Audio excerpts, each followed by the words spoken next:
Great. So we are here today, people. It's a beautiful day here. This is your host, Corinne Lafont, and we're on Between the Lines. We're on Between the Lines live radio show. We're pushing this out on YouTube. So if you saw me a while ago, just a bit silent, we were just setting up that connection with YouTube. And I have with me Cheryl Fonteh. Did I pronounce that correctly, Cheryl? Yeah, you did. Oh, nice. Okay, so I have with me Cheryl Fonteh. She's from Bamenda. I hope I pronounced that correctly. Cameroon. I know I did that one right. Yes. West Africa. She grew up in a small neighboring town, Deshan. From a young age, she has been writing short stories for her own amusement or for the amusement of her friends. She's a biomedical engineer currently based in Chicago, Illinois, and pursuing a medical degree. We have to find out what's going on with her with that. You can find her on Instagram at Dr._Cheryl Inspires. I'm going to share all that when we start promoting the show. So Cheryl, welcome to Between the Lines. It's wonderful to have you. Thank you for having me. How are you doing? I am fabulous. So where are you now? You're in Chicago right now. Yeah, I'm in Chicago. That's where I'm based because I'm going to school. Yeah. Okay. Is it just because you're going to school there, you're there, or you plan to go back home, or you live in Chicago? I'm living in Chicago for now. I don't know if I'm going to go back home in a while. I might go, but I'll probably go, but not for like a long time. But I might move from Chicago because of the cold. Yeah, I'm not used to this. So, for sure. Yeah. Well, I am broadcasting from Trinidad and Tobago, which is an island in the Caribbean. So definitely we don't know about the cold. Yeah, I've been to like Barbados and one of the islands, Barbados, and I'm like, I don't know why I don't live here. I should move there. Yeah, I might move. Yes. And you see the picture in the background reminds me of home, all the nice coconut trees. So I can relate very much. I love it. Okay. So tell me now, Cheryl, you are West African. Yeah. Give us a bit of your story leading from West Africa, leading you to Chicago. You're working on another degree and you have a medical degree. Well, no, I have an engineering degree and I'm working Okay, it's the other way around. You have an engineering degree, but now you're doing a medical degree. What is going on in that head of yours? I was doing engineering. I always wanted to do medicine. Then I was doing engineering, and then like people say, medicine is competitive, it's long, it's stressful, so I didn't do it. I just like, let me do the easier route and the less difficult. But you know, when you're called to do something, you're called to do something. So even through engineering, I realized that I wasn't enjoying it. I was still like very involved in medicine, and so at some point I'm like, why don't I just do it? I really enjoy doing it so much. Exactly. So it's not too late. Luckily I found out about that when I was pretty young, so I just kind of like switched. And I can still use both because I did biomedical engineering, which is very tied to medicine. So I can develop medical technologies and things like that. So it's not completely unrelated, but I enjoy people and like actually helping people directly and not just like dealing machines in the back. Yeah. Now I wanna touch on something you said there, which is two things you said. You mentioned that you wanted to do medicine from the get-go, from the beginning. That was your passion. But you allowed yourself to listen to other people and you took the easy route. Now that is a common, I don't even know what to call it, a common mistake, a common practice that people do. They listen to other people and they take a different direction and they end up realizing later in life, it may not be much later or sometimes totally later, that they have to come back. There's something calling them. And that was the second thing that you said. You can't run. There are certain things that just follow you and you just have to do it because that is what you're called to do. So it doesn't matter what other people tell you, which is why I have a difficulty and a challenge listening to other people. I have done the listening to other people and going in other directions and having what we call regret, Cheryl. Yeah. Regret. And these same people are going to turn around and tell you, but I didn't force you. You could have done what you wanted. You didn't have to listen to me. They take themselves out of the picture, right? Yeah. After they have already influenced you and you have gone in a different direction. Now they're telling you otherwise. I want to get your take on those two things. People influencing you. Now you have to you're doing the degree that you always wanted to do. Yeah. Yeah. And thankfully it's still linked to what you did before, because bio engineering. Yeah. And also following what your passion really is. I want you to speak on that. Yeah, so I did listening to people. It's helpful. People have good intentions and good advice, but it's so good to follow your own heart, because I realized that while I was doing engineering, I was good at it, but I did not like most of it. I just did it because it was cool. And that's when you know that you're not, because like when I talk to like people about like, oh, do you know what causes this disease or how this human part works? I was excited about that. And I would like talk for hours. But like for engineering, I'm like, if it's not school or I don't get a grade, I don't care. So yeah, I'm lucky I was like by one of my friends who was like, why I kept talking to you about medicine. Like, why are you not doing medicine again? And he called me out and like, you know what, let's go over this. Like, it's competitive, but you're smart. It's exciting. But then I'm a Christian, so I also prayed about it a lot. And then God really showed me like, okay, you know what? Why are you running away from me? Like, I called you to do something and I was going the other direction. So why are you running away from me? Exactly. Like, I felt like Jonah in the Bible, like I go in the opposite direction. So that was, and then even when I made a decision to go, I got admission into medical school and then it got canceled. So a lot of people were like, okay, then maybe you should not go because it's, you're really comfortable in your engineering, but I knew it. I knew that that's not what I was called to do, so I just reapplied. And then the next year, So how long again do you have with your medical degree? Like 3.5 years, yeah. Oh, that will fly by in no time. Come on. Amen. Yeah, that will fly by in no time. Yeah. So tell me about your writing. What inspired you to your writing and to eventually lead you to having authored a book? What's the name of your book? Bring it up. Let's see it. She Will Rise Again. She Will Rise Again. I love that. Do you know the poem with you know which poem I like? Oh, I Rise with oh yeah, I think I read, and I think there's even a song, She Will Rise Again. So I did a lot of research. Yeah, with Maya Angelou. I love it. It is so inspirational. Yes. She's yeah. So tell us about She Will Rise Again. Where is that coming from? And where did you find the time to write that book? I think you make time for what is important to you. People ask me that. I think when you want to do something, you find time to do it. And that's right. You don't have to say no. Like, I had to sacrifice some things and not go out as much or be like, a little isolated for a while. Not isolated, but people are having, like on Saturdays, I have to write, or 1 hour after work, I have to write. But when I started to write, I used to write as a kid, like when I was like 13, just for fun, write dramas in my church. Then when I was like 13, I wrote a whole book, but it got, a floppy disk canceled it or deleted it. It was virus, so it got deleted, everything. Oh no. Yeah, so I gave up because I was like, I can't do this. You're so hard. Right. But then last year, I went to one of my friends who is 30, who's he's like African American. She had launched a book, and then I was just inspired by what she said and did. And then I also went to the author of Who Fears Death. She had a signing by Nnedi Okorafor. She's Nigerian.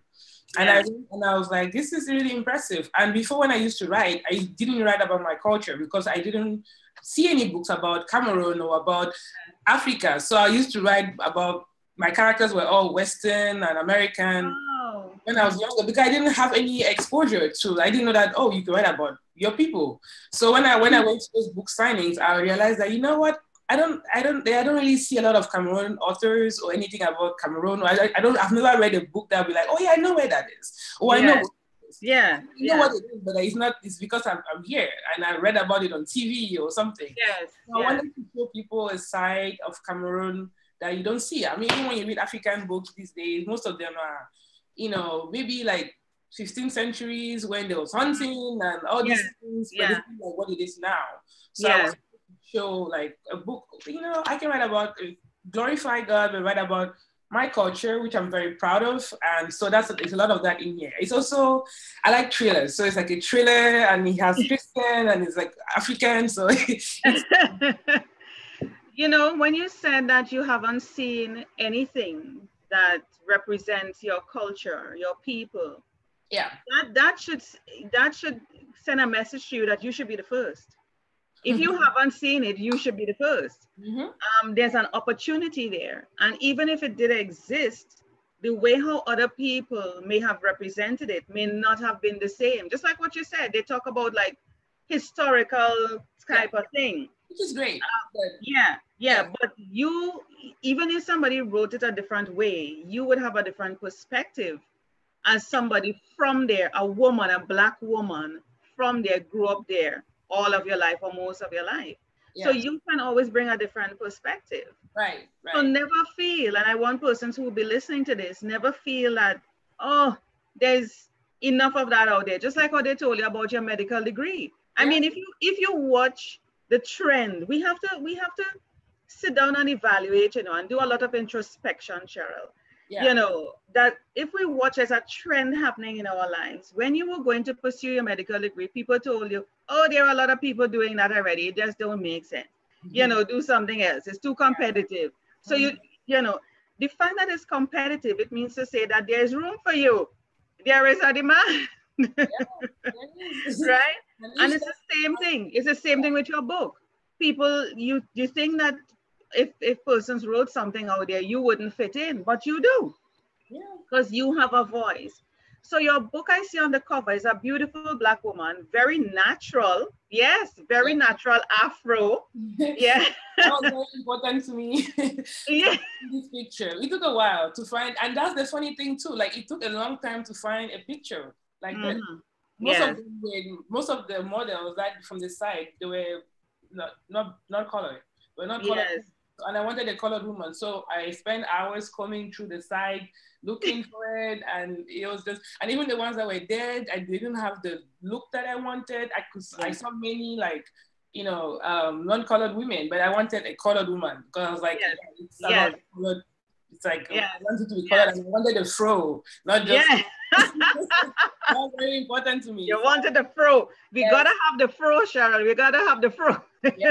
So my publisher was great. Like she was very patient with me while we did this, and sometimes I feel like you have an idea in your head, and then to bring it to life, it's.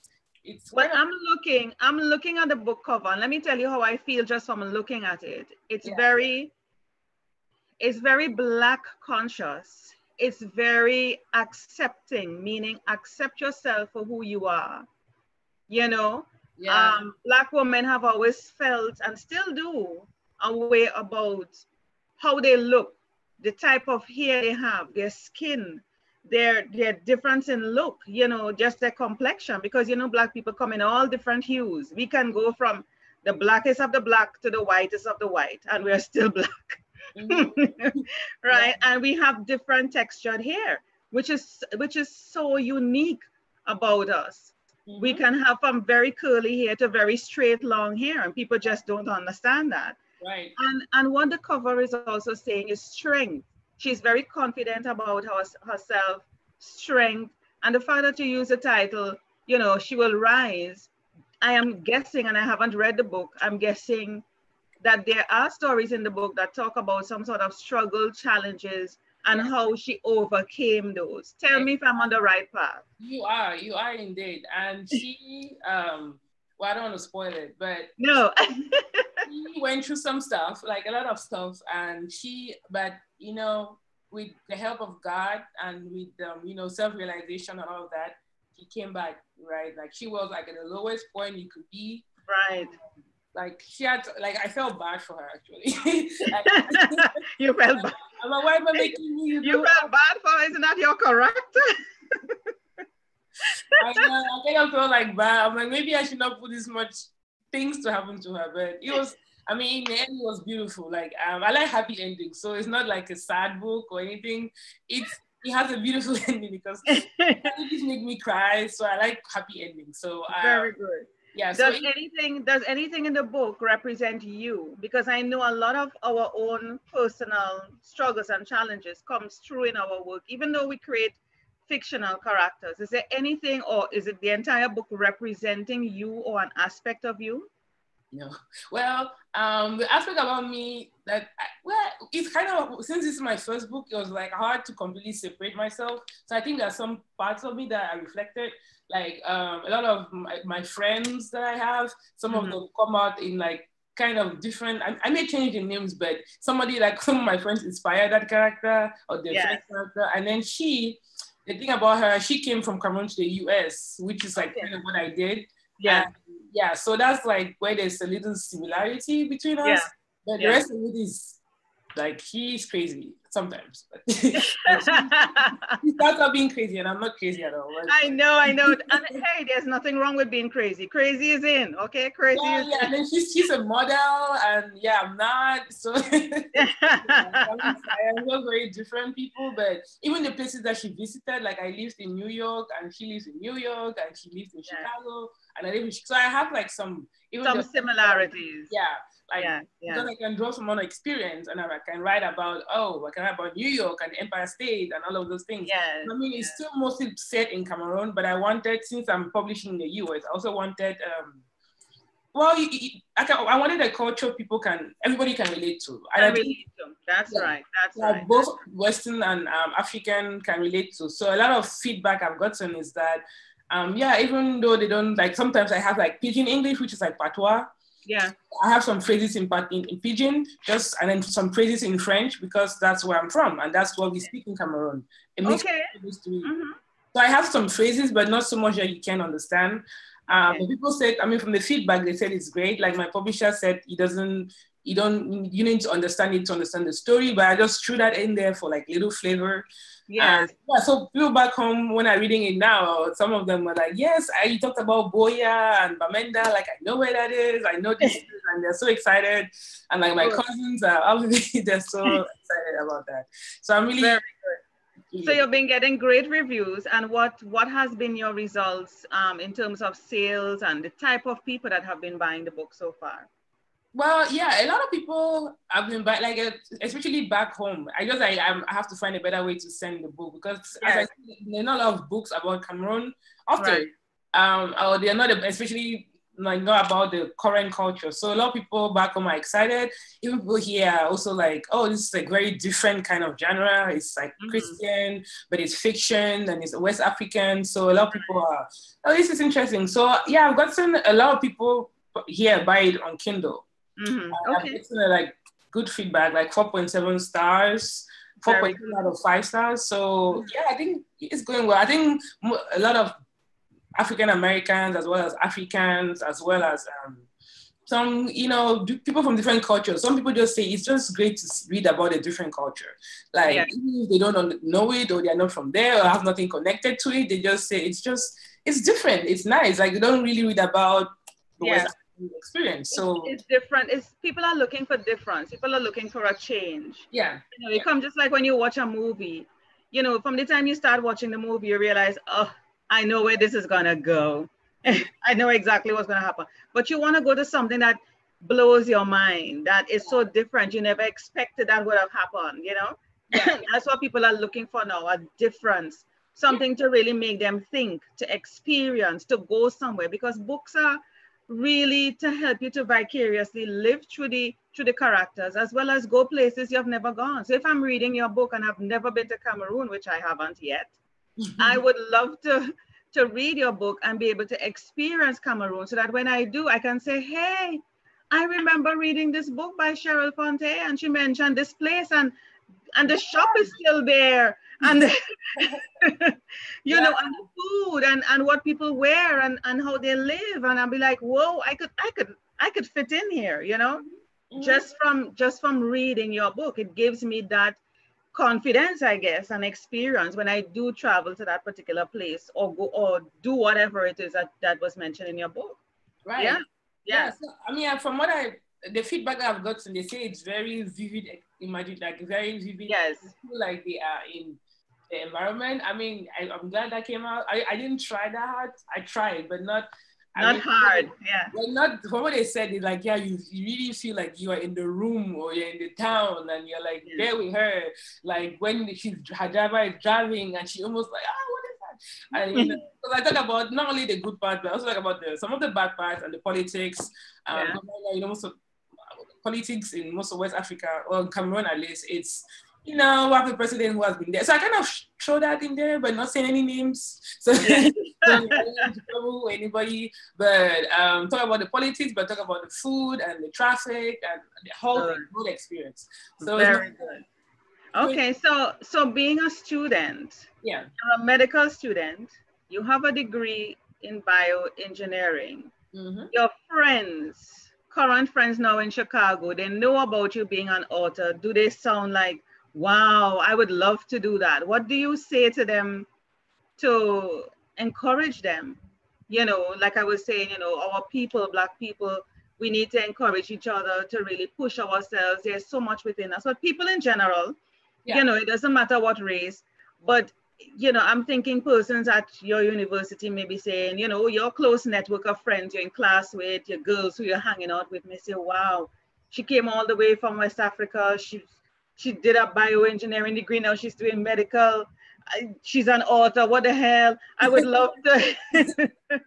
I would love to be able to do that. What would you say to a fellow sister? You know, and a sister here for us, people might think it's only Black, but it's not only Black.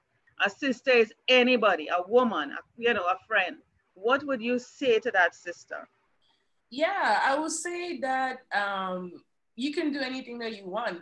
Because a lot of people, even from Cameroon, like I have somebody, my friend who's a pharmacist, and she said she always wanted to write, but she felt like it was out of her genre or out of her, like, what's the pharmacy doing write a fiction book? So when I wrote this book, she was like, so I can write now. I'm like, yeah, God gives you many talents. Yeah. Use any of them. Some people, if he gives you 5, use all of them. Oh yeah. Oh yeah. So that's how I respond. And I feel like you should, I'm glad if this inspires you, I'm glad. And I pray that you continue to, whatever you want to do, just put your head in. Don't be like, if you feel like writing or publishing a book, you just go for it. Like there is no, you just need to set time and have like a deadline. That's what really helped me, because I wanted to do it on my 25th birthday, and I did. And also I had like a deadline. Without that, it's easy to start, and then it's sometimes you get distracted. But if you have a deadline, it helps to keep on track. And I will say that, you know, if you have talents and you feel like you're passionate about something, you should just write it. Like start writing. I like that. Set a deadline. You had put a deadline, and a lot of people would put deadlines, you know, Cheryl, but procrastination, they get caught up in life, you know, excuses, people coming in and just telling them all sorts of things. You know, I mean, and then they look down the road and they're like, I wanted to do that, or I started doing that and I stopped. I should have, I could have, I would have, you know. Yeah. So what else? Procrastination. Yeah, I think every writer goes through this. When you when you're writing up to a point, and I'm like, I don't know what else to say. Like I'm really stuck here. I just skip. I had a lot of like, if I didn't know how to like flow this, like I don't know how to finish this scene, I would just. And I think it's okay to skip around. And then sometimes you go to take a break, and then come back again. Yeah. Exactly. The best time for me to get, when I was having like author's block, was when I was driving. So I would just drive. Usually I used to commute like a lot. So when I'm driving, sometimes I would just turn the radio off, turn everything off, and just like be in my thoughts for like a little bit. And then sometimes I will pray, and then something would like click. Oh, you should do this and do that. Yeah. So I feel, a lot of people start writing and they get discouraged because it seems endless and it seems long.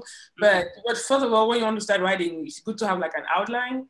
Yes. That's the first thing you should write, have an outline, so that you know that even if like getting stuck in this chapter, you can come back and go to chapter 2 and then come back to chapter 1. Chapter 1, that's right. Yeah. So have an outline, and then be like set a little bit of time every day. Like for me, like writing for 5 hours, that doesn't really help a lot, because you get tired. So after work, like 30 minutes to an hour, I'll write something. And then the next day, 30 minutes to an hour, I write something else. Or even a paragraph. So once you write something every day. Yeah. Because I feel like it's hard to take like a whole Saturday off to just like, and your brain gets tired. And at some point you just be like.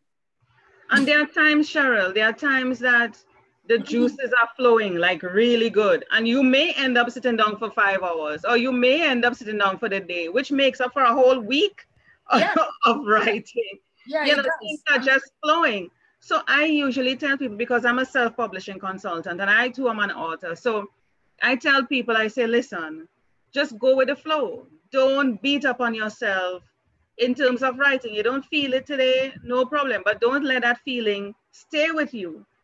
Try to encourage yourself, even if, like you said, it's one paragraph. Each paragraph is going to add up eventually to a chapter.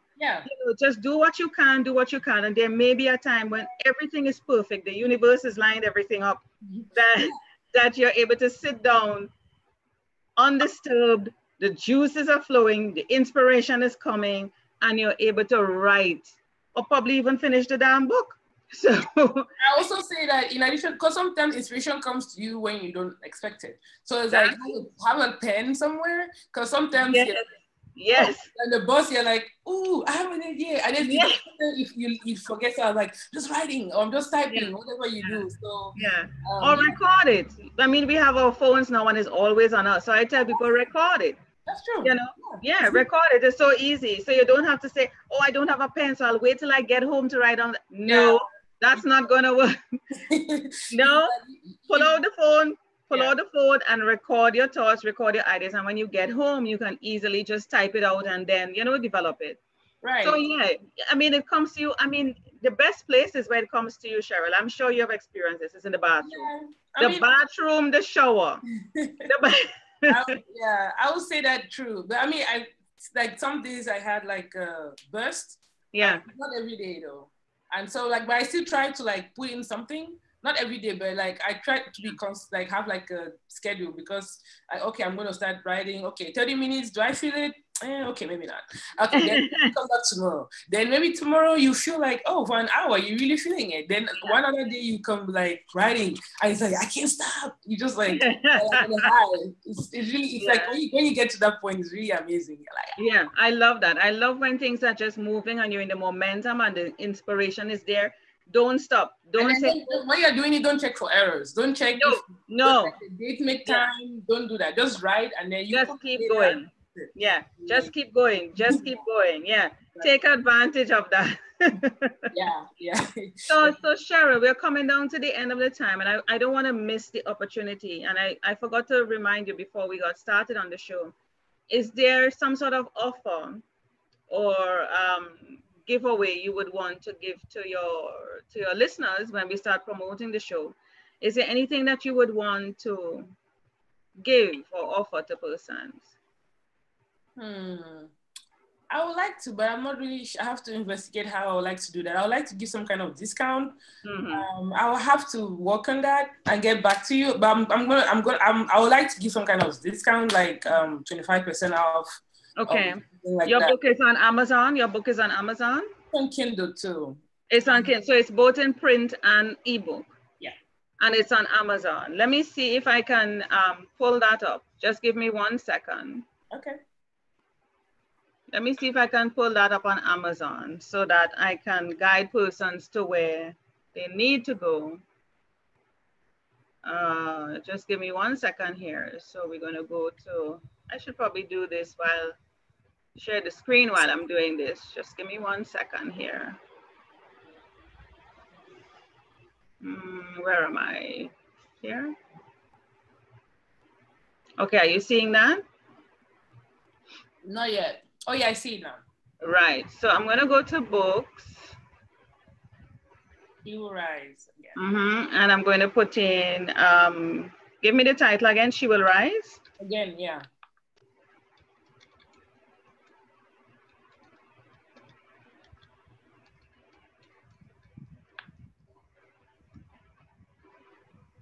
Okay, there we go. Oh, it's on sale actually. Oh, interesting. Hold on, let me just click this here. Right. So it says, yeah, so what's happening with it here now? It's on sale? Where did you see that? 805. Normally it was $12.99. Okay. So Yeah. the Kindle is $6.99 and the paperback is $805. But I mean, for the persons who are listening to the show, you can also do a particular code, a special code that they can put in when they're ordering so that they will even get it at a further discount if you wish. Because I know this is something that is probably done by Amazon. I don't know. Yeah, Amazon did that. I think maybe it's for Thanksgiving. When is Thanksgiving again? It's coming up soon. It's next week, is it? On Thursday, yeah. Right. On Thursday. This Thursday. Yeah. Yeah. So yeah, I'll have to get back to you on that. I'll have to email Amazon and get a discount, something. Yeah, yeah. So you can do that. Do you have a website? Do you have a website? I do. It's called just Cheryl Fonteh WordPress. CherylFonteh.wordpress? Yes. .com? Yeah.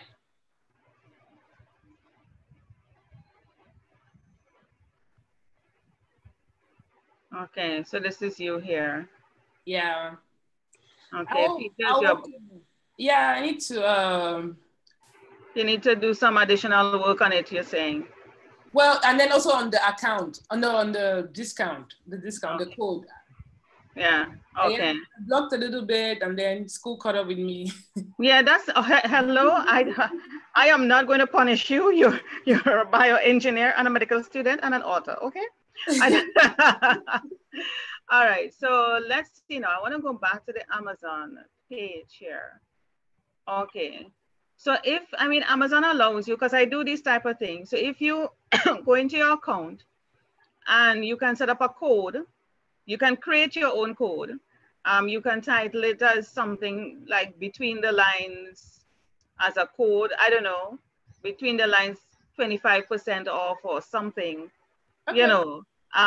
You can even shorten it and say BTL for between the lines 25% off. So you would know the persons who would have used that link to access the 25% off from the sale of your book. So they will have to put in that code when they're going into to purchase the book on Amazon.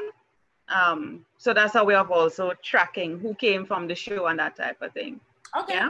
Yeah. I'll set that up and email you as soon as we're done. Yeah, yeah.